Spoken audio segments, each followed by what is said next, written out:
होई का करी तो से शादी क के हम परेशान हई। हमें कर्म में आग लग गई अच्छा कि तो से शादी हो गई। अभी है कुल कहबा। हाँ सुना आगे। सुनावा। लागल कर्म कुंड में आग तोहार बन गईली सोहाग।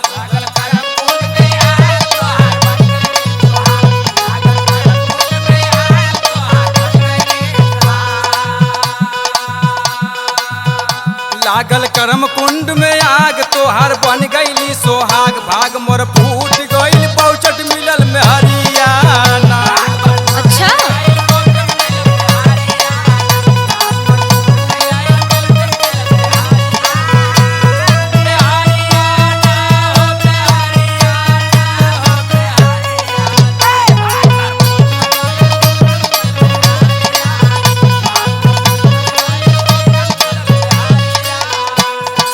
ई बतावा। अबले ना खराब रानी अब खराब हो गई नी। हाँ भाई खराब का बहुत परेशान बानी। अच्छा सुना। जेबा धंगले रहल मुख बा गौवा का प्रमुख।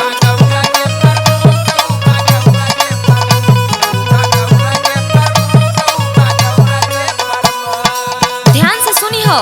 ठीक ठीक सुनावा। जेबा धंगले रहल मुख बा गौवा के प्रमुख। दुख ना वो के जेबा सात भतरियाना।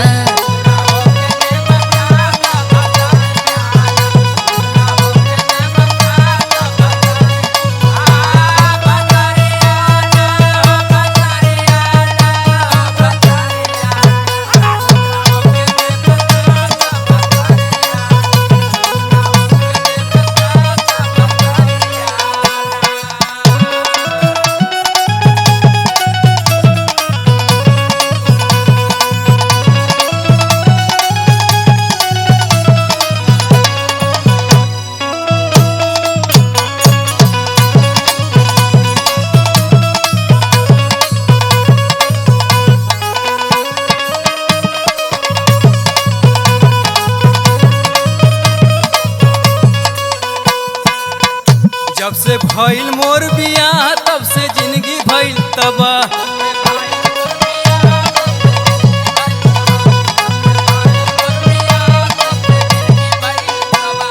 सुनत हो ना।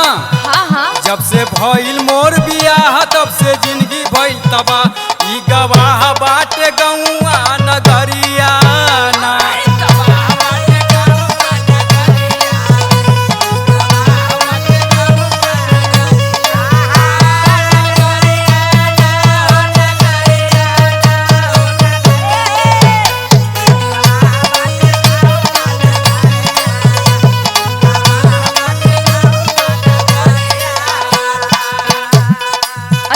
सुना।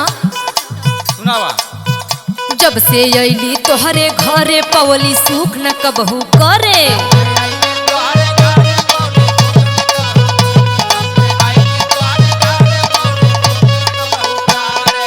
ई बतावा। हाँ बोला बोला। जब से तोहरे घरे अली तब से तो कमवा करे खे ना। हाँ हाँ सुना। जब से अली तोहरे घरे पवली सुख न कबहू कर।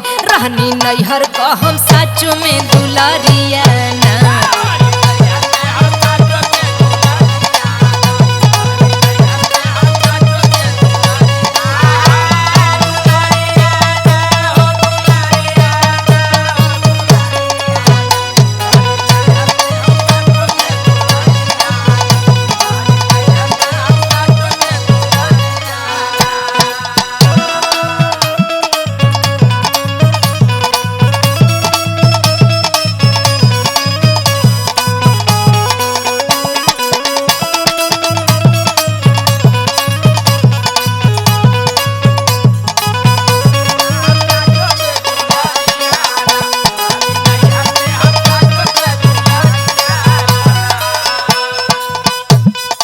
सुना।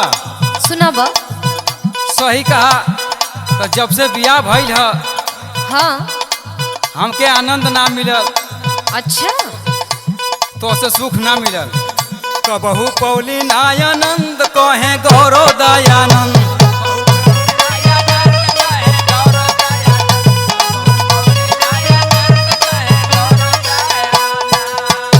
कबहू पौली नायानंद कहे गौरव दयानंद दिनेश जोशी नाही डूबी है पगरियाना।